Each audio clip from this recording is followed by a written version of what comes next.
Bobby Ingram, Curtis Ennis. Know that we've been loyal way back from the beginning. A trusted source for the news. 79th at Halas, what it is, what it do. Since Bobby Ingram, Curtis Ennis. Know that we've been loyal even when we wasn't winning. A trusted source for the news. 79th at Halas in your ears. You. Awesome. The Bears.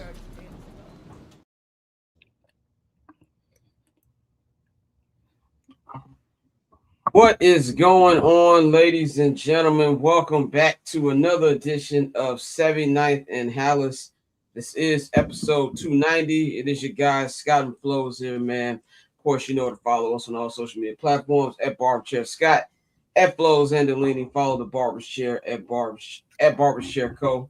And follow 79th and Halas at 79th and Halas, man. All of those links are in the description box, man. My personal YouTube page as well, the Patreon, all of that good stuff, man. But we are back here for another week. This is the longest that this podcast has run, and it is 11-year history now because they have never won a playoff game since 5 years before we actually came up with the idea of the podcast. So this is uncharted territory. Usually we're not doing nothing right now when it comes to the show, but we are here to recap last Saturday's incredible game against the Green Bay Packers, and we're going to talk about some other stuff that's been going on in Bears world, and also previewing this weekend's divisional playoff game at Soldier Field, where the Bears be welcoming former foe, NFC North foe, Matthew Stafford, or Stat Padford, as we so lovingly call him on this platform, and the Los Angeles Rams, aka the Scott Lewis Bowl, will be going on this Sunday night. But Flows, how you feeling, man? I don't know how to feel right now. Obviously, this is all a positive. It's all a positive emotion, but it's like what? I'm so very unexperienced with playoff wins.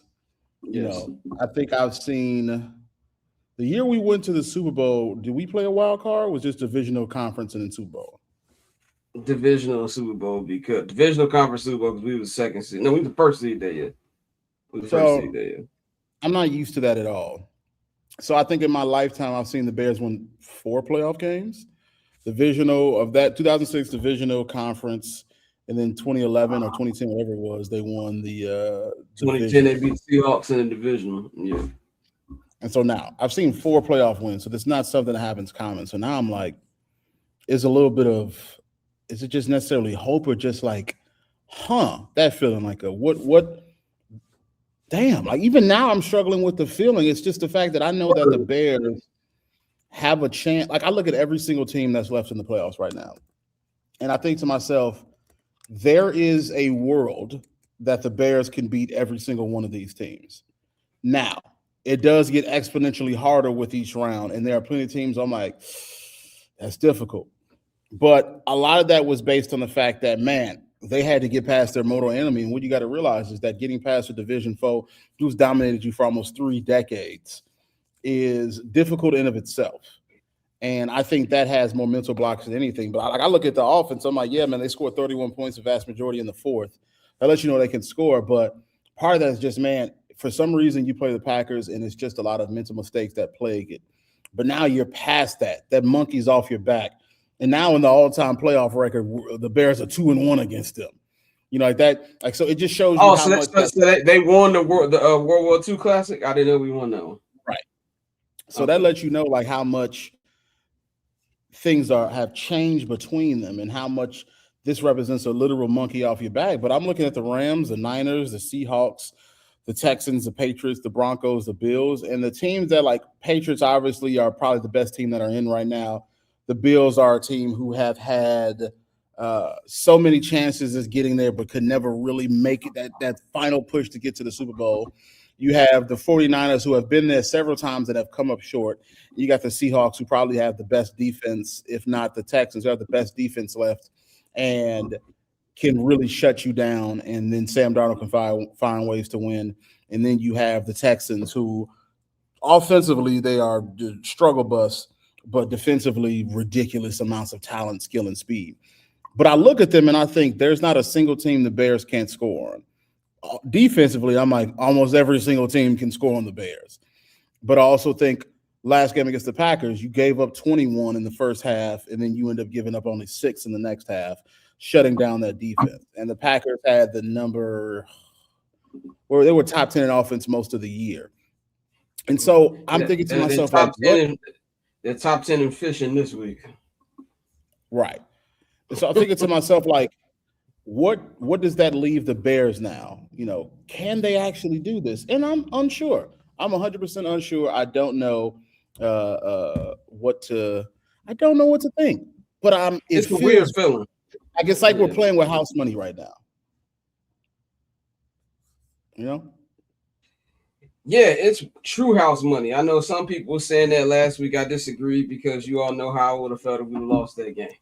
If we'd have lost that game, I would have been looking at the season much differently, whether good or bad. That's just how it is when you play your most hated rival.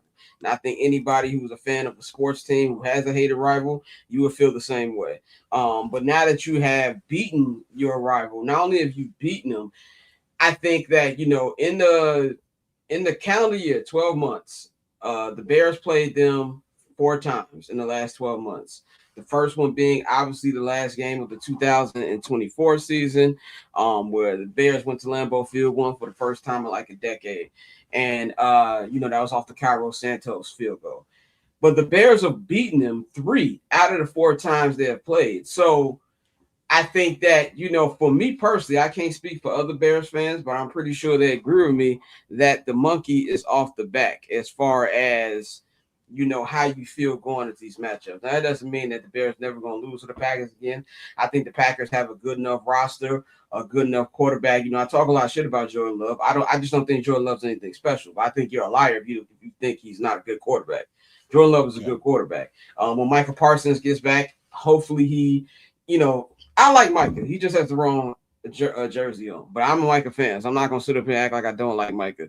But if Micah gets his speed back, which is a big question mark for defensive ends when they come back from an ACL injury, if he can get that back, they'll still be right back around. The problem for the Green Bay Packers is the Bears no longer fear them. For Bears fans, we no longer fear them. So that doesn't mean that we can't lose them, but it's not like a trauma thing. The Bears did 2 key things for me this season why I really feel like they weren't playing with house money. You took 2 of the worst moments of my life as a Bears fan and you healed them. 4th and 8 has a new meaning for me now. When I think of 4th and 8 now, I don't think of Chris Conte getting destroyed by Randall Cobb off a play to end the season when you just came out of a timeout. I think now of one of the craziest throws I've ever seen in my life, Caleb Williams to Roma Dunze with the season on the line. Off the back foot falling. That's what I'm going to think about with 4th and 8. I'm going to think about, you know, the Bears coming back in overtime, Caleb Williams and DJ Moore to win the division. That essentially won the division right there. That's going to be a core memory. And now, granted, obviously wild card game ain't the same as the NFC Championship game. We all know that. There was more on the line in 2010.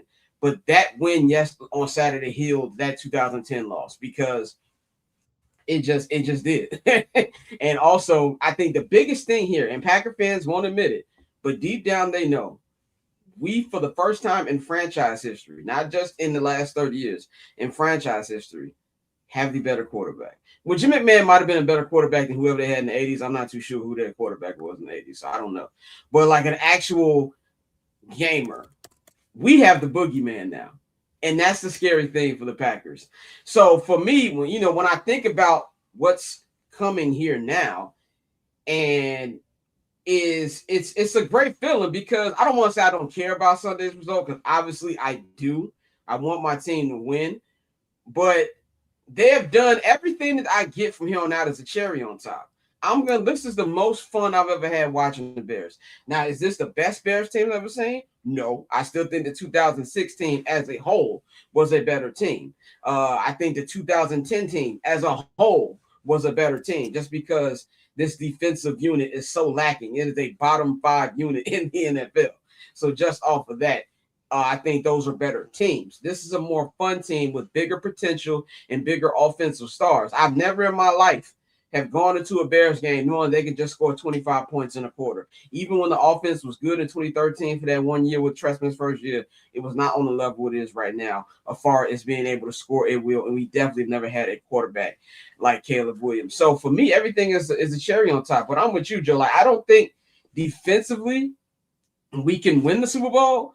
But at the same time, if you look at the other 7 teams that are left, they all have flaws. They all have flaws. San Francisco is beat down with injuries. San Francisco has a defense just as bad as we do.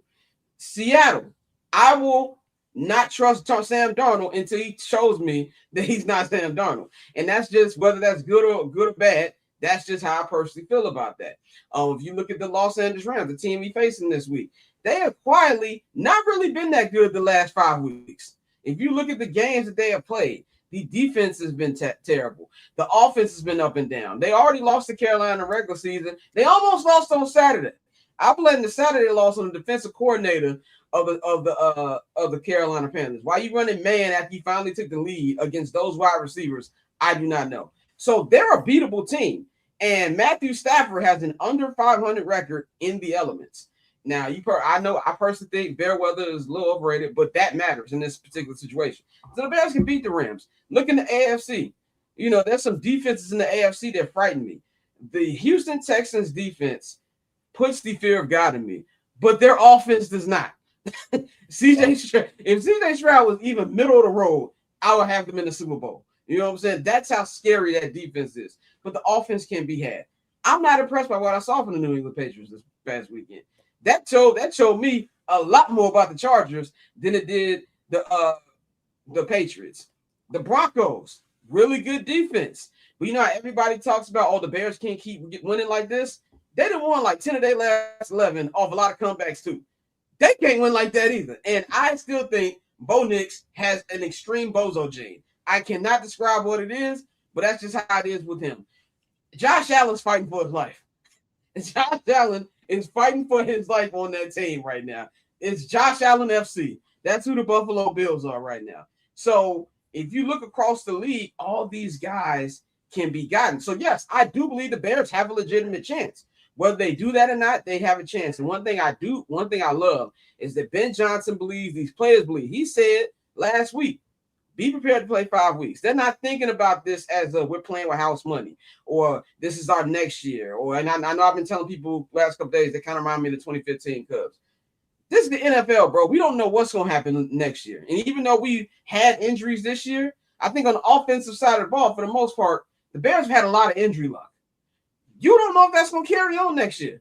So I just want the Bears to take full advantage of this opportunity. I do believe they're going to take full advantage of the opportunity. And one thing about these comeback wins that nobody's bringing up, that's going to start psychologically messing with teams. Because then they're going to feel like they can't mess up. If you even give the Bears a window of hope, they're going to come back. But I'm going to say this, that I want to recap Saturday since we didn't really get to talk about the game in full, and it was cold outside. We did our post game. One thing about the Bears that I feel could be coming, the offense has not had a complete game since I believe week 3 against Dallas. Mm-hmm. And I loved how the defense played in the second half. Defense is the reason that Bears won that game. Like we can be, I don't know, DA switched his whole game plan in the second half. One of my homies said the other day, think about what the story would have been if the Bears would have just recovered one of those 3 strips they had. The fact that they gave up 27 points, didn't get any turnovers, still won, tells me a lot. So I just feel like there's going to be a game where it's all going to click for the Bears. And my gut is telling me that game might be on Sunday. But let's talk about the game, because we can get to actually talk about the game. John, just tell me about the experience, because that was a special night for not just the Bears, but I think it's Chicago sports. We were there. Tell me what you felt about the experience of being in Soldier Field. It was one of the most nerve-wracking times of my life.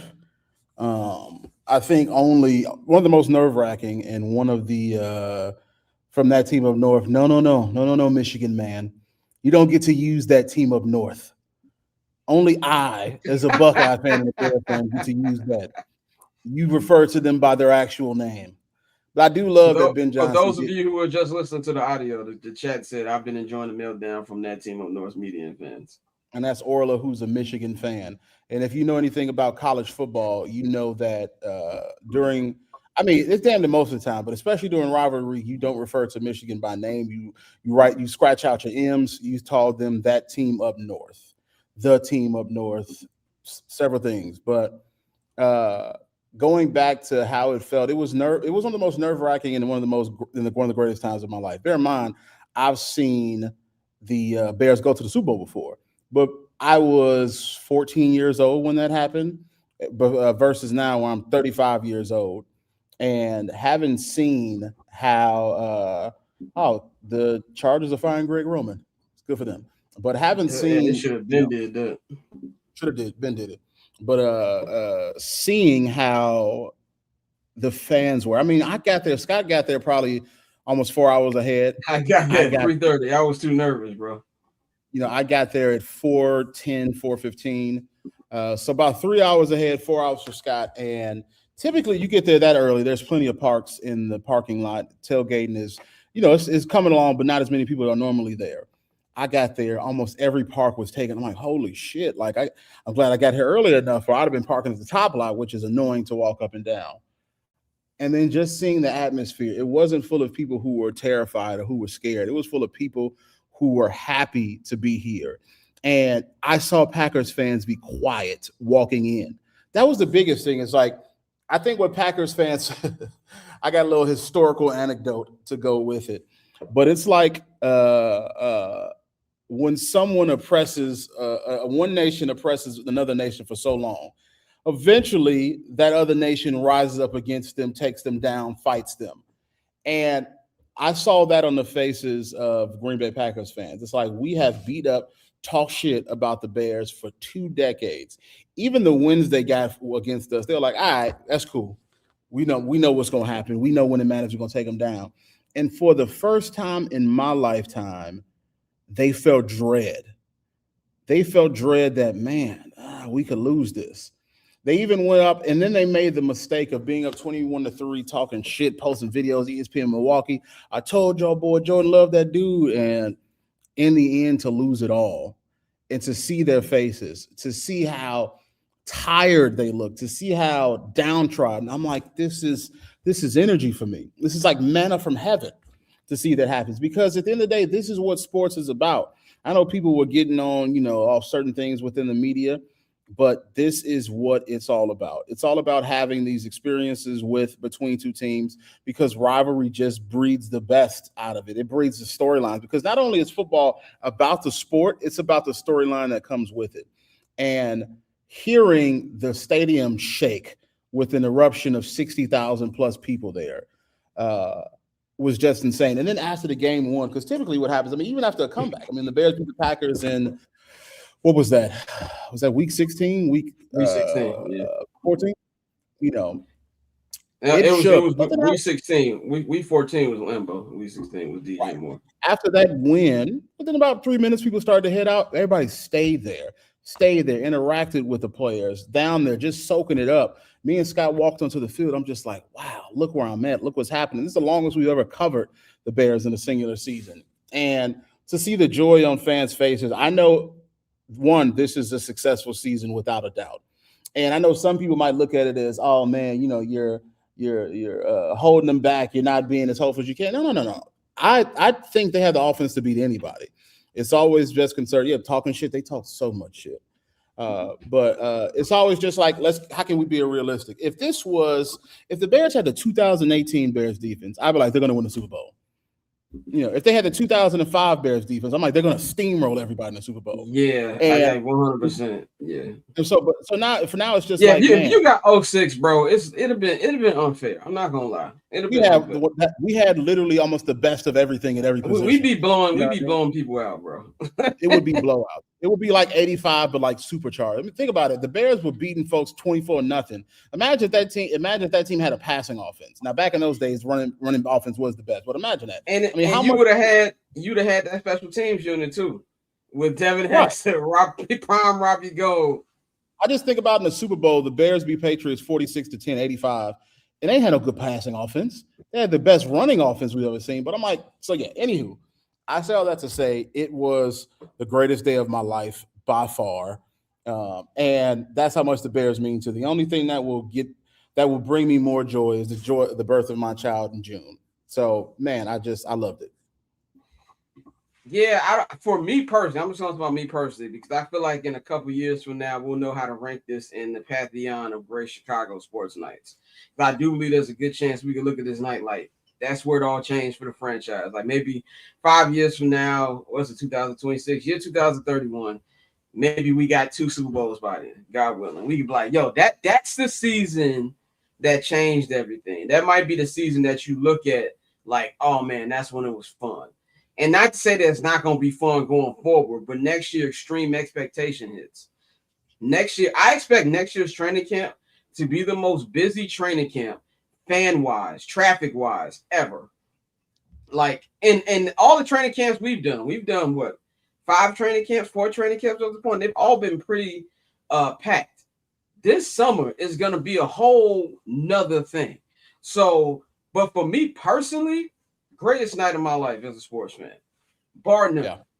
None. Now, the first ever sports night I can ever remember in my life as a sports fan was 1997 Steve Kerr shot over the Houston, over the Utah Jazz. That's the first ever sports night I can remember as a kid with anything, with me actually feeling good.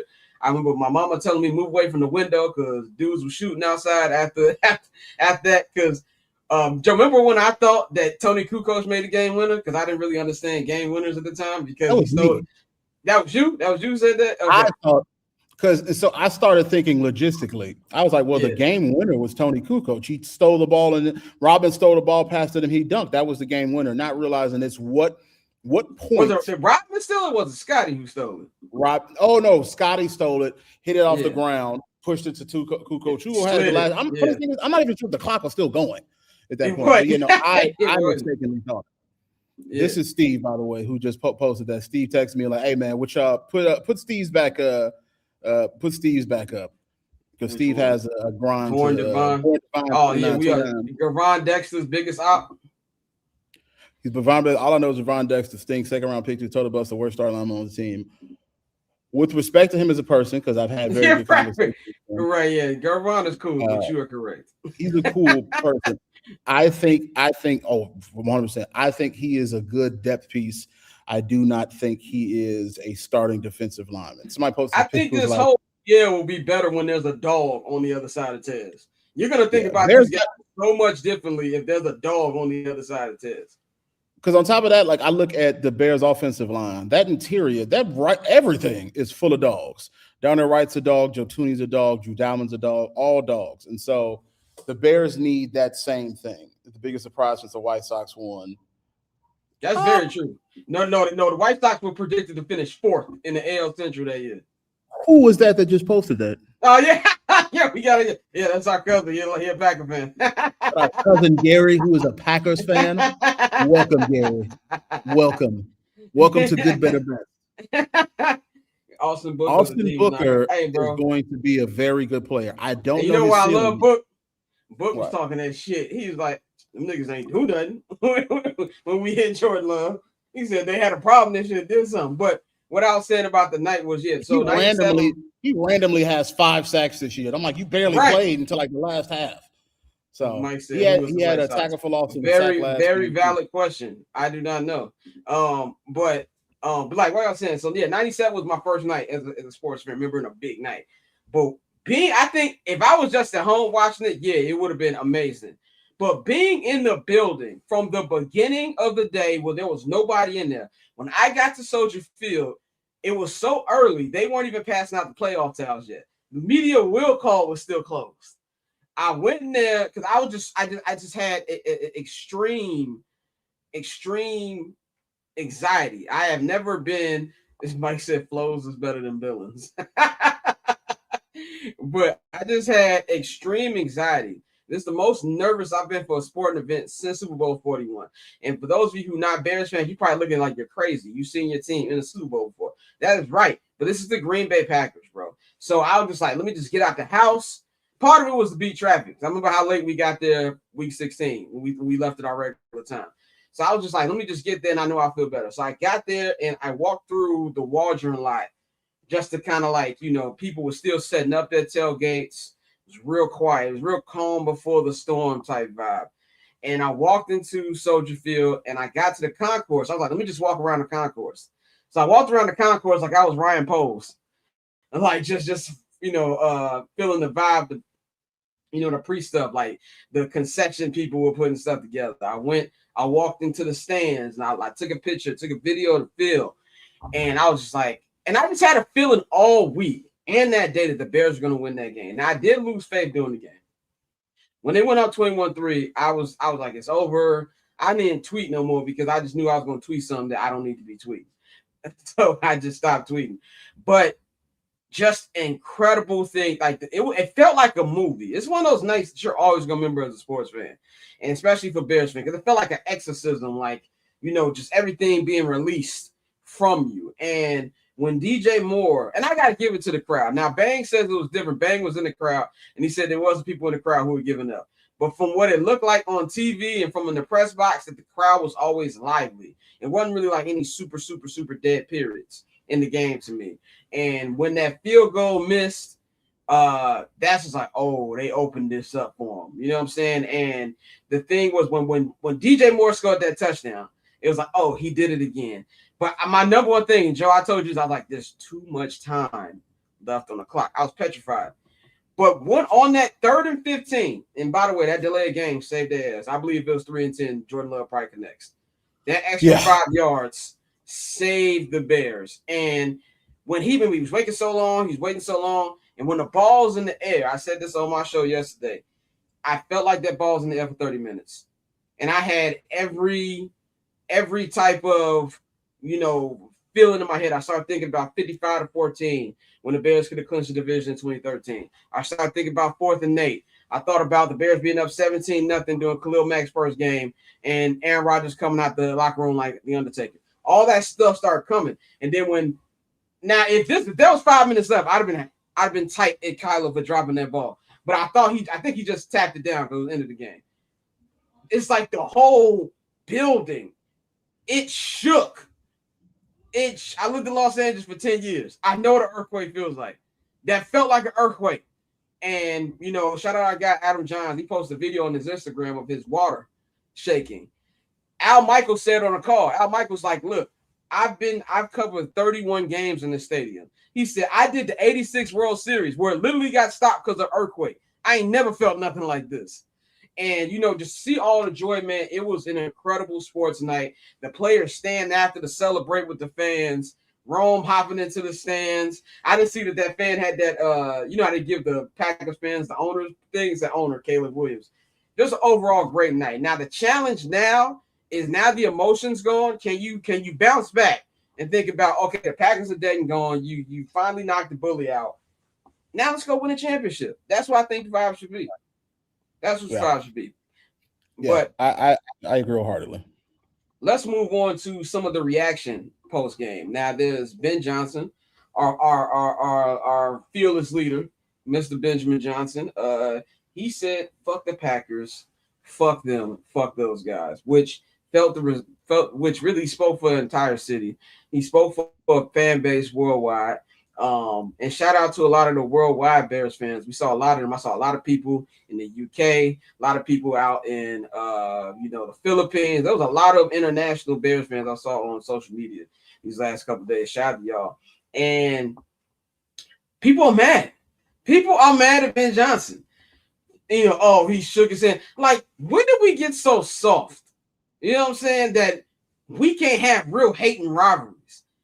I love that Ben Johnson isn't sitting courtside at games like that clown Matt Eberflus was. I'm glad he's not doing that. And you know why LaFleur was doing that? Because LaFleur knew that he owned him. Okay, it's like he was sunning Eberflus. Ben not going for none of that. I love that we can finally voice that we hate you. And I think Packers fans, Packers players, former Packer players, they're also stunned that we can fight now. It's like when the bully. It's like the bully finally gets knocked out by the kid he bullying. Like, he can't believe that he hit back. That's what it's like. It's like their entire fan base and everything are just so in awe. This is a rivalry now. This is how I want it to be. And the next time they beat us, I want them to act the same way. That's how it should be in sports. So I don't understand this soft stuff. We got people, clowns like Stephen A. Smith talking about you got to have some decorum. Like, what are you talking about? Like, it's just so much. So you got that end of the spectrum, and then you also got people treating Caleb like the superstar that he is. Like, it is he's everywhere. It's on everybody's. It's all over the NFL thing. I saw a clip from Rich Paul and Max Kellerman's podcast one, and Rich Paul was like, the NFL is just better when the Bears are good. Like, this is like, we forget that this is such a big team, and now that you got a quarterback, that's kind of like and you got a coach who don't care. And I think somebody said, I didn't know people hated Chicago. Like, bro, I keep comparing it to the Knicks. People don't like us. And the worst part for people is if we become the villain, because we the last fan base you want us to do. So what's your thoughts on the extreme reaction, both from Ben and just all the love that's been showered at Caleb? You know what? It's one thing is like one thing I believe is that America loves outward, like this righteousness, like look like you're doing good. And so if you're not being humble, then especially when you're used to losing, then it's a problem. On top of that, we don't like change. And so they have dealt with the Packers for 2 decades plus, beating the mess out the Bears. Even when the Bears are winning, Packers are just like like it's nothing. And so all of a sudden you look up and the little brother is whooping the big brother's ass. The little brother's talking shit. And it's like, it hurts their sensibilities on what should happen in this hierarchy. And so because of that, I understand it. But it's also basic hypocrisy. You didn't care when Packers fans. I mean, think about it. The week up, we want the Bears. Oh, we got a chance to end the Bears season. We got a chance to end their season. I want to get my lick back. And so in a post-game speech, not directly to the player, not directly to the Packers themselves, but in a post-game speech where somebody in the background goes, man, fuck the Packers. He goes, I'm okay, but I'm hurt the Packers lost, but I'm happy for the city. I don't know how that works, Gary. I don't know how that works. I don't know how that works, Boo. His name is Boo, for those you don't know. I don't know how that works. Nickname's Boo. But so when I think about that, it's like, yeah, you're okay with them talking shit because you're used to that happening for quite some time. But now that Ben Johnson, he did gain it twice, but now that Ben Johnson has beat you all several times in a singular year, has a winning record against you, and then one of his players says, man, fuck them. He's been fucked the Pack. Like, on top of that, if you've ever known sports, do you know how good it feels to hear your coach, who your coach is not typically always older than you, has been in the game longer than you, and you hear him coming down with you on. It's not like going to your level, but being at your level, camaraderie. To hear your coach say that, for us, it would be like Coach LeBlanc when I was in high school, and when we smoked Lane Tech twice, Max Preps, if you don't change them 2008 scores, it says Lane Tech beat us and we beat them twice. Somebody put on our Patreon comments, he said Joe's team was the flip the way we played Lane Tech. I was like, don't gas him up. All right, don't gas him up. It was our guy Chris DJ on Twitter. Lane Tech versus, yeah, because that was Chris played with Curie. And so Chris came he graduated a year after me. I think they beat Lane Tech the next year. But he was a junior when I was a senior. And when I was a junior and I played my junior year, Lane Tech had beat Curie for so long. They were used to it. Here comes the first game, and we smoked them like 35-15 or something crazy. And in the playoffs, we beat them 18-13. They were so used to that happening. And I look on Max Preps when it has the scores of all the old games. You have to send them in. And it said Lane Tech beat Curie. I was like, we kicked y'all off the playoffs. But all of that to say that when you just figure it out, it's a difference. And so you want your coach. And so that was my point. If Coach LeBlanc, after we beat them that second time, knocked them out the playoffs, were to say, we said, man, fuck Lane Tech. And he goes, man, fuck Lane Tech. We would have been it would have felt good. You want your coach to run to that level. And it's also good that he didn't back down. Now, if a week from now, some shit, who knows? And all in the postseason, the offseason, he goes, yeah, maybe it was a little too much. I can understand. But in the heat of the moment, GZ316. What it comes down to is they like lovable losers because they can expect you to be a loser and not challenge anything. But the moment you get better, it's like, what you doing here?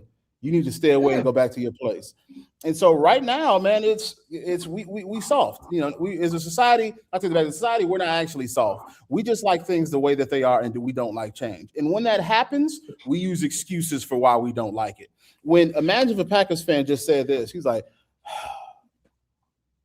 I love it when we get to say fuck them. I don't want them to say it to us. You can be like, your ass lame, but you're gonna say, you know what? I respect you being honest to me. You know what I respect? Xavier McKinney's response to Ben Johnson. He said, "Oh, Ben's a troll." He said, "I'm not a troll." He said, "But I respect it." He said, "He's a hell of a coach." Fair play. Fair play. You know and even if you'd be like, "Man, fuck him," still fair play. I like it. That's rivalry stuff. And also you have to realize is that the Packers and the Bears are a legitimate rivalry. Like for instance, the White Sox with the Cubs, that's not a rivalry. It's not a rivalry. It's a rivalry between fans, but that ain't a real rivalry. Like when the Cubs won the World Series, I was happy as hell for our mother. Like I didn't go, oh God. Like when the Packers won the Super Bowl, I was like, this is some bullshit. Upset, clearly upset. When Michigan won the national championship, I was like, niggas can't do nothing right and beat them. But when the Cubs won, I was like, oh hey man, you know, for the Cubs won, I was like, man, good job, Northside. I'm not rooting for the Cubs. I don't like. You know why the Red Sox Yankees rivalry stinks right now? Because niggas ain't squabbling like they used to. I don't want A-Rod was fighting Barrett. Pedro took an old man and threw him on the mound. Dave Chappelle, he just got it. That nigga. He just got that. But also, it reminds me before I forget. It reminds me of it was last year when Michigan beat Ohio State at the Shoe, and Michigan stormed the field, was sitting in the middle of the field, talking hella shit, fighting players. And Ryan did he could lost control. Jack Sawyer walks by him. He's like, Jack Sawyer, what happened? Jack Sawyer just ignores him. And then when they asked Sharon Moore, was his name? The newly fired serial predator, Sharon Moore, who they asked him, you know, do you think it was right for you all to storm the field and do that? And he was like, they ain't won it. They should have won the game. That's hate. That's how it's supposed to be. He made no excuses. He was like, no, nigga, you better stop us. And what happened the moment we beat them niggas' ass this year? Jumped in their freaking stands. And while they sitting there protecting the M, they're going to touch our M. We in the stands with your fans, nigga. We in the stands with our boys who came. Brutus is on there crossing out the M in the end zone because that's what it's supposed to be. That's what it's supposed to be. That's rivalry. And whether people like it or not, if sports was 100% cordial and nice all the time, you'd hate it. Yes. You'd hate it. Exactly. You love sports to have the drama because it's like an opera and an Olympic sport in one. It's in one. At the beginning of the Bears game, before it happens, you see them in the middle of the field talking shit. From Tory Taylor, who is the person who they talk shit to the most. Tory Taylor, I just want to punt. Why are you in the middle of the field? You don't fuck with them Australian niggas, man. What do you say? You don't mess with them Australian niggas, man. You know what I'm saying? That drama is the beauty of the sport. Accept it, because if the Packers come back next year and let's say we beat them both in the season, but they come in the playoffs and knock them out, I'm gonna be heated. But I'm gonna respect the fact that they can talk all that shit. Because now we're talking about Packers fans. I've never seen a team so obsessed with another team. I was like, brother, at the draft, Clay Matthews got up in there and said, "Oh, I got something. The Bears still suck." What does that have to do with us? It had nothing to do with us. But you know what it does? We're rivals. We're rivals. And then also, I like real hate. Like, I don't know if y'all saw Week 18 in San Francisco, when it was Monday, I don't know if it was Monday Night Football, but it had to be because Troy Aikman was there. Troy Aikman on the field. Jerry Rice walked past that nigga like he never seen him before. That's real hate from the Niners Cowboys days. He looked at him and kept walking. That's what I like in sports. You know what I'm saying? I like the North Carolina Duke rivalry. I like Michigan, Ohio State. I like what Lakers Celtics used to be. You know what I'm saying? Red Outback is like, cut the heat up on them niggas. You know what I'm saying? You know, have somebody call the Laker hotel every day. You know what I'm saying? In 2010, when the Lakers and Celtics played in the NBA Finals, do you know that Los Angeles delayed the Celtics flight back to Boston on purpose? And they said Phil Jackson and Kobe and them flew off while they were still waiting on the tarmac. That's real hate. Okay. I want everything short of death threats. You know what I mean? Exactly. You don't have to threaten them. Like, keep that somewhere else. Like, I'm sure fans, when there's something bad in the middle of the game, said, "Oh, I want to kill this nigga," like that type of thing. Keep that to yourself or in your house. Don't put that online. Don't make actual threats. But anything short of that, brother, I am for it. I mean, think about it. Didn't the Bears have like issue with the headsets in Lambeau? Am I mistaken? No, they did. They did have issue with the headsets. Do you think for a second that wasn't actually 2025 that there was problems? It was on purpose, so much so that Ben Johnson, who has coached before in Lambeau, obviously not as a head coach, prepared for it. What, bro? This is sports. I want to see it. You know what I'm saying? I want to see the drama, the pageantry. It was great, man. It was fun as hell. And if the Packers do that next year, I'm like, hey, man, they deserve it. They got the right. Fair play. If you come back and you smoke us, Christian Watson catches it over Nashawn Wright to end the game in Lambeau, I'm like, you won. I'm gonna be heated, but I'm gonna take my licks, because you also have to think about it. Bears fans, Scott, how long have we had experience with taking our licks? Decades. 30 years. I 30 years. Taking licks. I know nothing but taking licks. I know nothing but going, hey man, they won. They won. You know. Yep. I'm trying to see, what was that? That was a video. I think the Lakers had beat the Celtics in like game 2 of the NBA Finals, and KG was looking across the court, and he just did this, like, bet. It's real rivalry. And also, I was saying this about the rivalry: Detroit and Minnesota. Shut up while grown folks talking. Okay, order has been restored. We the only franchises that matter. We built this. Y'all sit over there and play at the kids' table. Okay, so that's what I feel about that. But before we get to Bears Rams, what do you feel about the love that Caleb's getting? Because it's everywhere. People doing the what's called the Iceman, and I know everybody's like, Cole Palmer, yes, cool, Cole Palmer, Morgan Rogers, Trae Young. It doesn't matter. It's been taken. Okay. Here's the thing: is that a football quarterback, if they're extremely popular, can be just as popular as can be near the popularity of some of the biggest stars in the Prem and the Champions League. Now, obviously, someone at the tip of the top of soccer like Messi and Ronaldo are stratospheres. But yeah, I think about who do you think is the biggest athlete of all time? Biggest, Michael Jordan. Michael Jordan. So that's to say that obviously football is different, but an American athlete can be that big. I don't know how big Caleb's will get. Like PSG jerseys have a Jordan logo on it. It's Michael Jordan. Which is just it's the fact that there was not social media, not internet, not internet, and to see he's that big is just nuts. But it just goes to show that yes, Caleb can get big. He can become a superstar. But seeing people celebrate a Bears quarterback is odd as hell. It's odd as hell to me. Cameron was like, that boy cold. And I was like, what? Like, I don't know. It's like, this is so odd. Like, me and Scott are going to sound like an abused spouse. An abused spouse who leaves their wife, who leaves their husband, and they meet a true love. And now their girlfriend or their boyfriend at the time is loving to them, cares for them. And you're like, huh? And I have on my own personal experience. Me, my ex, whatever, she cool, no issues with her.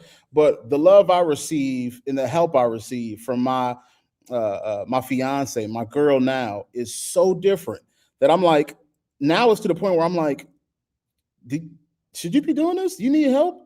You know what I mean? Like she's made me lunch every day, and I'm like, I feel so wrong. I need to help you. And she's like, no, I like doing this. What are you talking about? I'm not used to it, so that feels great. And so take that to the sports analogy, where me and Scott are used to just not having anything when it comes to football. Me and Scott have seen literally every single one of our professional sport teams win. I've seen all of mine, including my college team, win.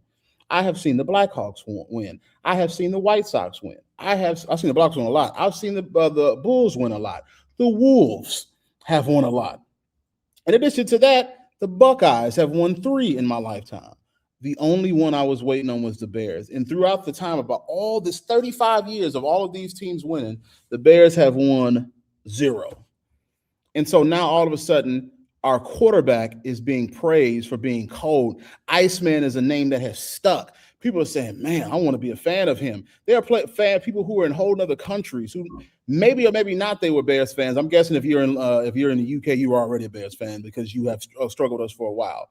But yes.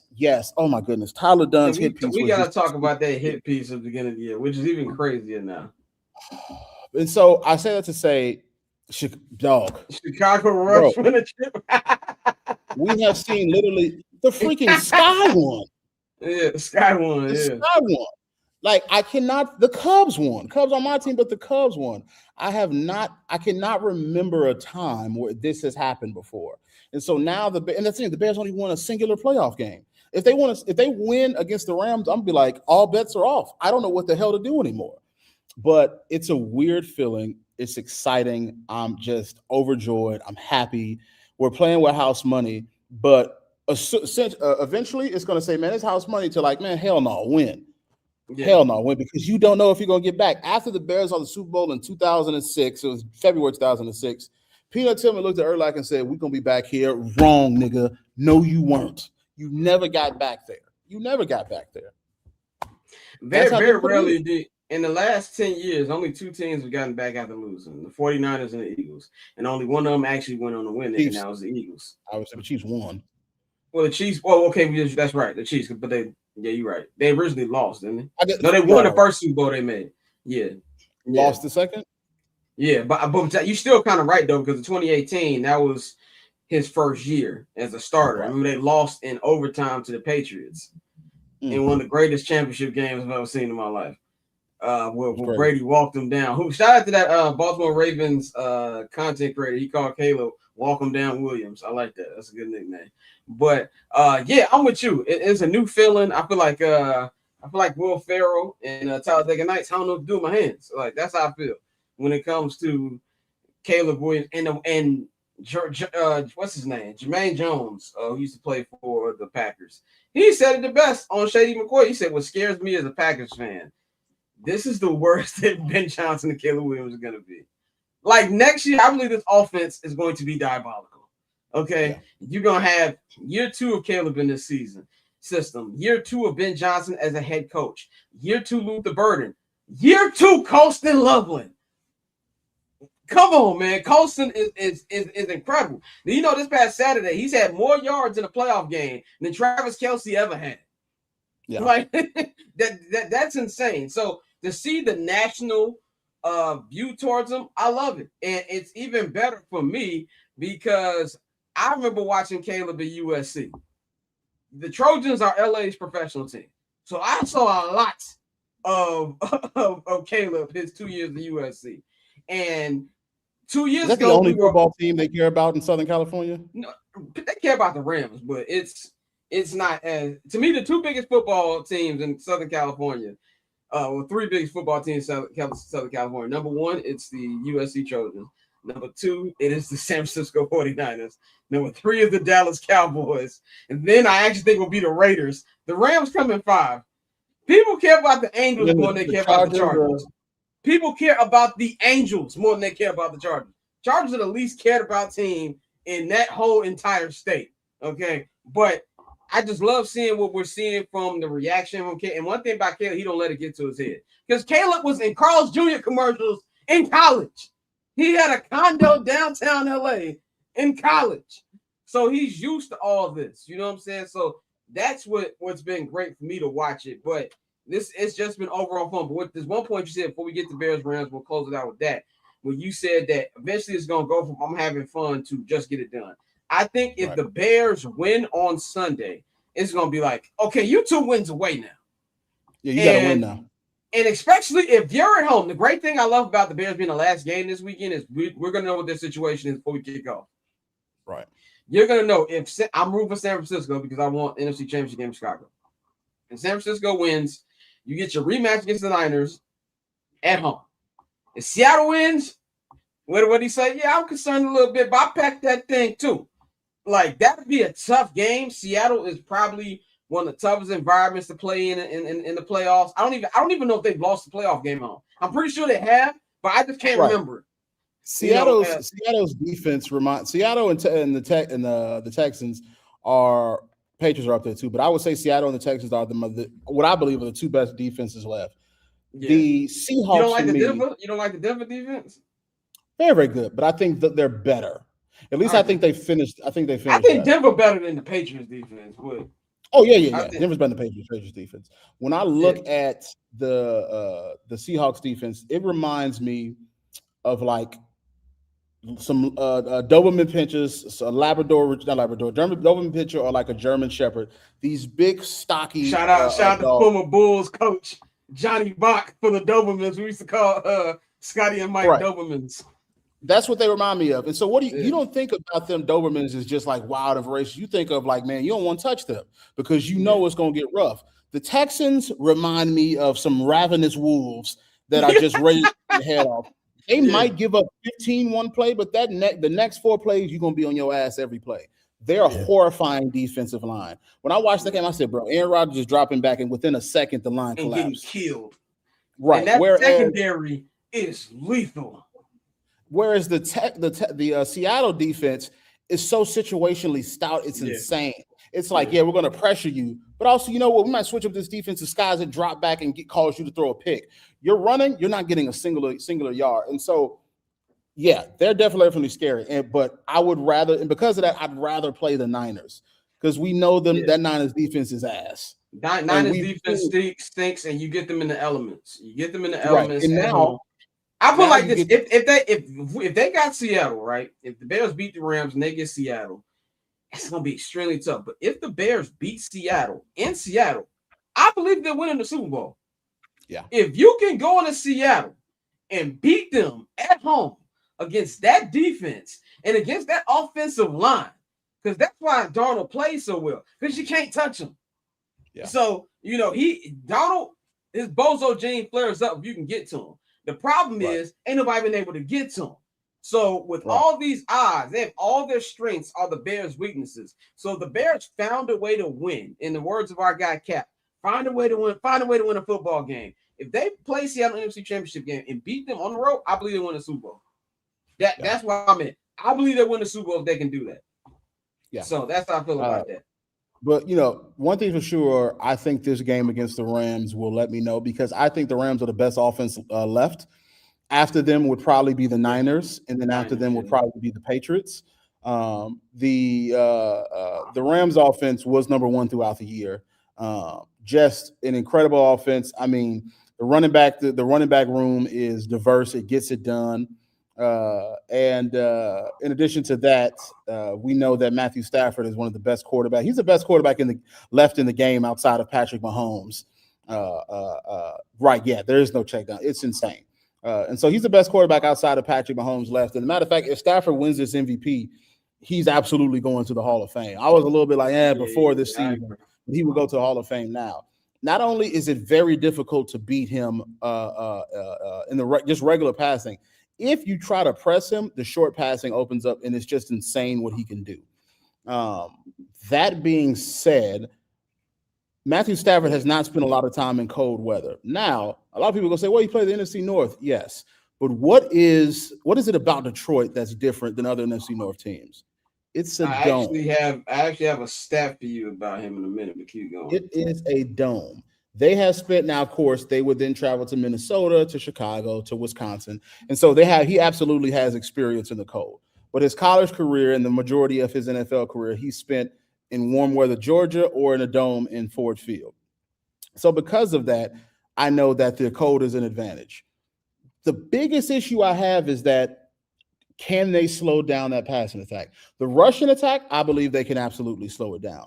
The passing attack is the difficult part. Jalen Johnson, who's coming off that groin injury, is going to have to guard one of the best wide receivers in the league. And if somebody said he's the best wide receiver, I would be mad. Puka Nacua is ridiculous. And you look at him and you think, man, he look like he about 5'10". That boy is 6'2", stocky, strong hands, strong in general, can block. In addition to that, he gets that ball in his hand. He is incredible in space. He is just insane. Okay, here's my stat for you. Matthew Stafford in the outdoors in the rain, snow has a 1-8 record, a 1-9 record. Because I think this is before they played Philly in the playoffs last year. So a 1-9 record, 54.6 completion percentage. He has he has 59 completion percentage, and he has 16 TDs, and he also has 11 interceptions with a 76% passer rating. Like I said, this is the best time, I think, to get in. So even if you stop Puka Nacua, Devonta Adams, who may not be in his prime, can still absolutely get it done. They got great tight ends, a good offensive line. They are a very good team offensively. And also, we know what their coach can do on offense. Probably the best offensive mind in the league. And so I would if the Bears lost to them, it would not be a shock at all. Right now, my struggle is, can they stop them on offense, or can they do enough to stop them on offense? Because what we saw with the Niners was the defense stopping nobody. Now, there were injuries and there were things that were not happening, but they were not stopping them. And the key, I think the X factor in this game is going to be DeMarco Jackson. With TJ Edwards being out for the year, for the rest of this year with that injury, with respect to him, TJ Edwards, I had one of my best interviews with him, because TJ is native to Chicagoland. And, we talked about, hey, man, being back in the city again, you were raised around here, obviously not from Chicago, but you grew up in Chicagoland, in this region. So for me, it's like, that's why I think like Chicagoland should just be named Chicago, just like LA has LA County, but that's besides the point. I actually agree with that. With the dominant city, there's Los Angeles City and there's Los Angeles County. I agree with that. Which is why someone like Kendrick could say LA, but he's from Compton, but that's still LA County. And so I think so he has experience with the Chicago regional or metropolitan area, so he knows it. We chatted with him, he loved it, man. He talked about summertime shy, and so to see him go down like that really sucked. And it also sucked too, because I have a soft place in my heart for the free agents who joined us when it was rough. And he had just came from a team where, he had won a Super Bowl a couple years with the Eagles before. So he took obviously the money helped, but you took a leap to come to the Bears. That's why I got a soft spot for TJ, and the injury looked terrible. Right. And so now with DeMarco Jackson in relief, because first we saw it was Amin, and I forgot who the other person came in. DeMarco played great in that second half on Saturday. DeMarco has played great in every game he's played. And then I think what I failed to realize is DeMarco's size. He's a big freaking dude. Yeah. And DeMarco, I think, is like 26, 27 years old. He played at Appalachian State. And he was a very, very good player in college. And he was a 5th round pick for the Saints, and I'm pretty sure he spent most of his career just being behind in special teams. But he was named Defensive Player of the Week in Week 15, and I think he's just been really good at relief. This is not me saying he's the long-term solution, no. But I think right now he's on a great streak, and I think if he plays his position well, that could be the reason that they win. I expect Tremaine Edmonds to get the job done. Tremaine Edmonds might not be the best when it comes to coverage, but Tremaine Edmonds knows how to command his area. Man coverage, but he's good in zone. He knows how to hit the hole and blitz. I think DeMarco will be the X factor. Kyler, another week under his belt of rest and also of training, improves. You start to see more, because what I think that they missed with C.J. Gardner-Johnson, with his ability to get to the quarterback, his ability to just control that first 5 yards near the line of scrimmage, Kyler makes up with just being a cover-to-cover cornerback. And so I'm looking forward to that. And I think my 2 X factors will be Nashawn Wright and DeMarco Jackson. If they have good games, I find it hard to see the Bears not winning. So, yeah. Okay, this is a good stat right here from Ed J. Rollins on YouTube. I didn't know this stat. He said, I'm late, not sure this was said already, but 5 of the last 6 teams to eliminate the Packers have gone to the Super Bowl. That is what we call a fun fact. Joseph says Kyler Gordon being back is so important. He is amazing in running. Just his presence last weekend was incredible. Same thing with Rome, because Rome made the play to save the season. You know what I'm saying? So I'm expecting. I think the thing for the Bears for me is I think the biggest blow is going to be Ozzie Trapilio. He had the patella injury. That's 6 to 12 months. Let's hope it's in the 6-month range and not the 12-month range, because if it's 12, he's all out for all of next year. So Theo Benedict, he's going to be starting on Sunday. Now, I'd much rather have Theo there than Braxton Jones, but Theo ain't been good either. So and that's going to be an issue for me. Right. I don't know if Jared Verse plays on both sides of the line. I can't really think in my head right now, but Jared Verse is a very, very terrifying man on the defensive line. Yes, he is. Putting that fan down, getting that 3-point and blitzing. And let's thank the Lord above that Aaron Donald is retired. Man, Aaron Donald here, I might say, that's going to be a loss. If AD was there, I'm like, I don't know if we're scoring 15 points. Yeah. But, Jared Verse being there is probably the one thing I'm like, that's a bit difficult. Yeah. But I do think the Bears absolutely have what it takes to beat all of them. But Jared Verse, he can wreck it. He can absolutely wreck it. Yeah, I'm going to say that's going to be – but I do think the offensive line coach Ben Johnson, Declan Doyle. I think they're going to come Oh, up with Mike a good Tomlin plan. is leaving. That's not really shocking. Well, so they doing a mutual. They doing a mutual leaving Yeah, thing. they said Mike. Adam Scheffler just tweeted it, and apparently it looks like Mike Tomlin, after a historic 19-run season, Mike Tomlin just informed the team that he is stepping down. Yeah, you know what that was. Yeah, that is. I mean, he should. That's we want to fire you, but you've been here too long, so we gonna mutually do it. So that's big. So two of the longest tenured coaches, Mike Tomlin and John Harbaugh, both gone. I wonder if Mike Tomlin even coaches again. Because obviously we know John Harbaugh is going to coach again. There's been rumors, Jets, not Jets, but Giants, Dolphins. Some people even said that, maybe the Packers, if they did get rid of Fleur. Yeah, exactly. Joseph in the chat. He getting the John Paxson treatment. Remember people thought John Paxson got fired? No. You still see him at the United Center. But, yeah, man, shout out to Mike Tomlin, one of my favorite coaches. But long overdue. I ain't gonna lie. They ain't won a playoff game since 2017. That type of shit is unacceptable in Pittsburgh. Some franchises have higher standards. The Steelers are one of those. So, but my thing on this, and then we're gonna give our picks and we're gonna wrap this up. Shout out to everybody. We got 1,000 people in the chat. Shout out to everybody watching on YouTube, on Twitter, all that. I do believe that Ben, Dan Rozier, our offensive line coach, and Declan Doyle are going to put together a good enough plan to try to at least make things easier for Theo and try to make it a little better on that left side. But to me, I think that another week of practice for Rome Odunze, Kyler Gordon is going to come off amazingly. It looks like, I won't say looks like, we don't know, but I would assume that CJ Gardner-Johnson will be out of concussion protocol and he'll be able to play on Sunday, which would be a big boost. Nick McLeod was getting his ass whooped on Saturday, so I do not want to see that on there. But I just got a feeling this game to me feels weird because I feel like a lot of people are expecting a lot of fireworks, a lot of points being scored. That's a good point. Theo is good in the run game. That's another thing. The run game's got dedicated to that. I feel like this is going to be a weird game, and I feel like this is going to be a game where the Bears defense, the Bears are going to play as close to a complete game as we've seen.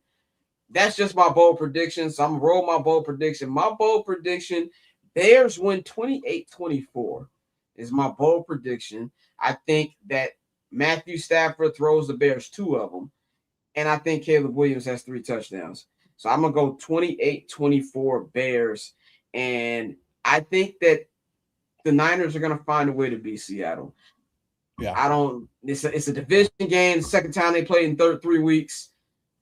I'm gonna say Bears Niners NFC Championship game at Soldier Field. Shout out to everybody in the chat. Yeah, we did see Thomas step down. That's huge. Steelers offense is broken. Yeah, I knew that's how I knew that the Texans were gonna murder people yesterday. Bears going 34-7. That would be awesome. The funny thing is, in my head, I have 2 options. It's a Bears blowout win or it's a Rams close win. That's the 2 options in my head. The biggest thing that I think is the issue is that Matthew Stafford is a very good quarterback. He's going to go to the Hall of Fame. He is very good at the blitz. It's just so hard to blitz him because the moment he knows that you're going to send some pressure, it's getting checked or he's finding his first check down person, and that person, someone like Puka Nacua, is going to take that 8 more yards after the initial 2-yard catch. And that's why it's so hard to stop him. What makes it easier, and why it's during the season the Rams lost to the Eagles, losing to the Falcons, because the front four on both teams was just getting at him every single time. And they didn't have to send extra pressure. So they were able to send 4 and drop back 7. And so when Matthew Stafford sees the pressure and he wants to go to his first read, it's already taken up. And once that happens, he's immediately on the ground. The problem is the Bears defensive line has not gotten pressure by themselves. And it's not that Dennis Allen doesn't call blitzes. He does call blitzes. But, man, it's like the second half, the defensive line then wakes up and they realize I can blitz the quarterback. So I think the keys to win this are, 1, time of possession.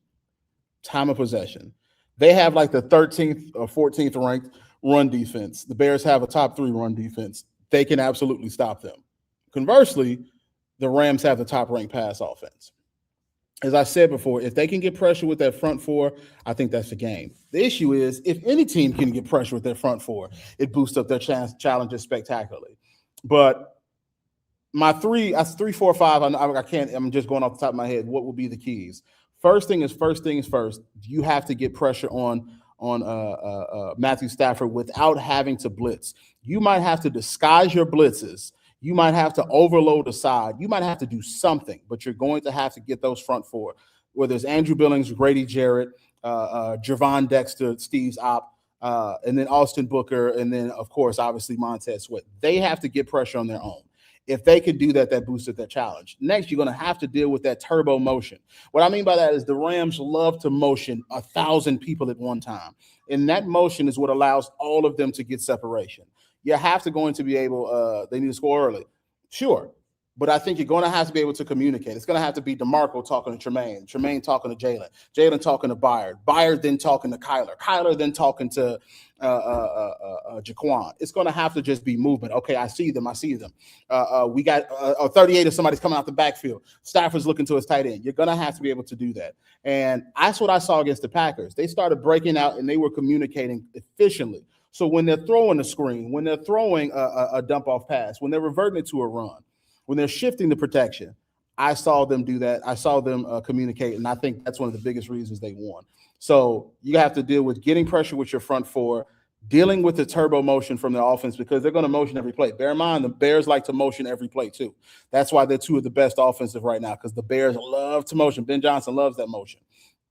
After that, time of possession. You're going to need to utilize time of possession, long drives. I don't care if Caleb throws for 150 and has a touchdown. If Monangai and Swift account for 250 or 300 yards. That needs to happen. You do that, I think they win the game. And then outside of that, I think it's time for Caleb to actually not spread the ball around. I think Caleb should look to his security blankets this game. And I talked about that early in the season, but find your core guys. Right. A heavy dose of DJ Moore and Colston Loveland. And then when they're boxed up, relying on Luther Burden. Rome Odunze is still recovering from that injury, so I know he can't have as many snaps as the rest of them. And so you'll probably see the vast majority of that time, either you'll see the Bears in some 12 personnel when you'll have Calvin Nungar, DeAndre Swift as a running back, and then Colston Love and Cole Kmet. Or you'll see them in a freaking 11 personnel where it's a tight end and a running back. But you're going to need to see that happen constantly. If they do that, I really, really think this will be a handed Bears win. If that doesn't happen, I can see that being a close loss. But you do that, scoring early obviously is the thing. I still personally like getting that ball at half. But yeah, I do believe Ben was a little thirsty on Saturday. I understand it, and I probably would have did the same shit.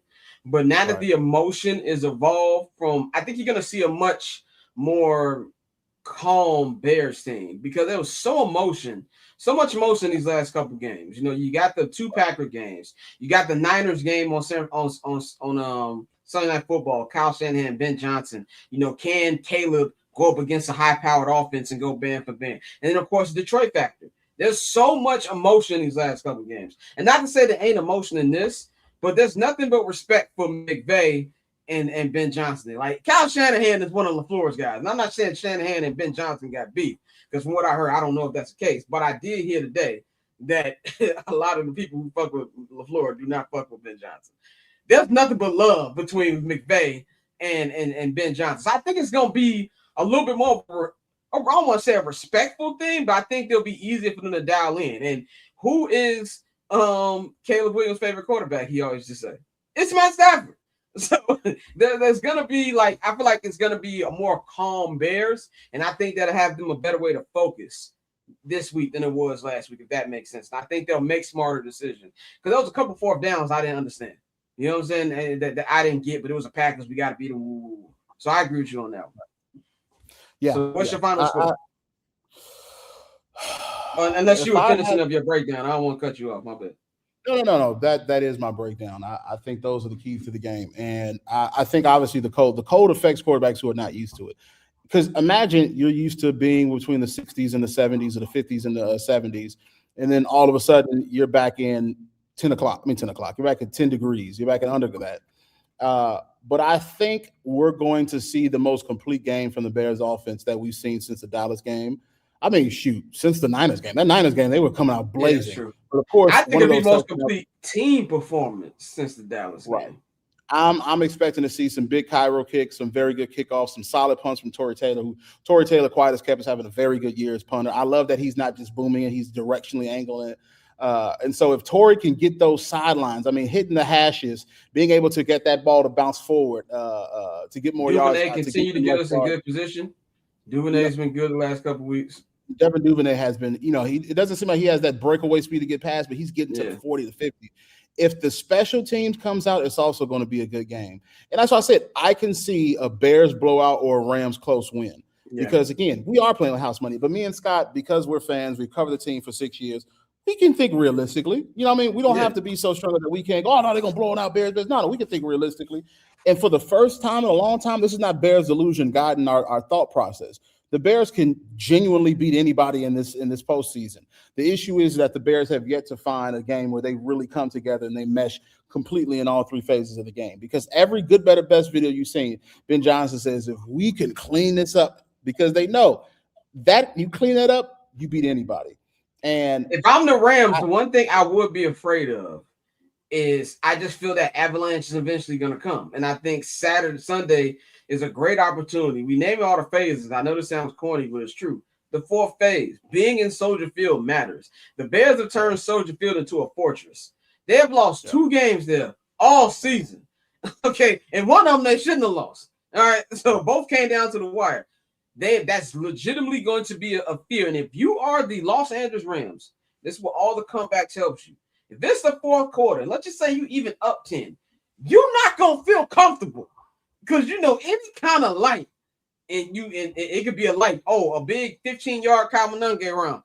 It's going to be an issue. So I feel like there's a lot of mind games that the Rams are going to have to play, but I do believe they got the coach that's equipped to have them ready. And that's, in my opinion, the best coach in the NFL is Sean McVay. Yeah. If he had a consistent amount of players and personnel and also health, I'm sure he would have more than one Super Bowl he has right now. So this is I'm not going to take them lightly. I mean, Alex Smith just went on, what's that? Kay Adams and said he thinks they're going to hang 50. I'm like, okay, let's relax here. I don't see that happening.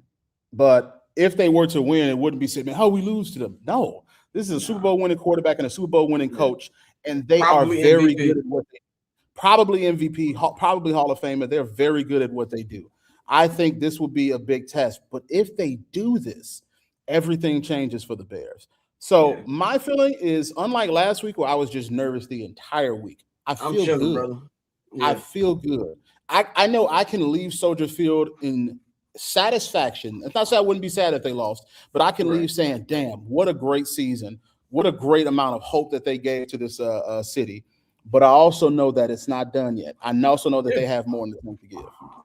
Yeah, 100%. And the team believes that as well, man. So that is all we got for y'all. Y'all know you got to roll. I actually got to roll too. Shout out to everybody watching. We got a lot of follows over these last couple weeks. So we appreciate all y'all for tuning in. We got a Caleb Williams shirt. I'm actually going to repost. We dropped also shout out to Tyler I Am True Withers on Twitter. He retweeted our podcast, and I was like, because nigga, what we just get 1,200 from today. Shout out to him, appreciate it. Shout out to him. So shout out to everybody who's been watching. Per usual, I will be at Halas on Thursday. I'm going on Assistance Day. I'm interested to see what DA is going to say about the game plan this week. Declan Doyle is getting rumors is he's going to be getting some interviews. Even though he doesn't call the plays, Declan is very integral part of the Bears' offensive plan. So I'm interested to see what he's going to say. Hightower, because I think all the phases got to come to play this Sunday. So I'll have that. I'll be doing open locker room, all of that, and then Friday we'll do a full updated Bears preview where I'll be able to get y'all injury reports, and we'll also be previewing the other wildcard games. We are in the Elite 8 of the NFL season, so tune in with us, man. So anyway, follow us at Barberchair Scott, at Flows and Alini. All of the links are in the description box right now. Subscribe to my YouTube channel. Subscribe to the Patreon, man. We gonna holler at y'all on Sunday after the game for our on-field post game, and then next Tuesday per usual. Hopefully, we'll be previewing the NFC Championship game and not recapping the season. Either way, we gonna holler at y'all. We up out of here. Since Bobby Ingram, Curtis Ennis, know that we been loyal way back from the beginning. A trusted source for the news. 79th at Halas, what it is, what it do. Since Bobby Ingram, Curtis Ennis, know that we been loyal even when we wasn't winning. A trusted source for the news. 79th at Halas in your ears, for you. Awesome. The Bears.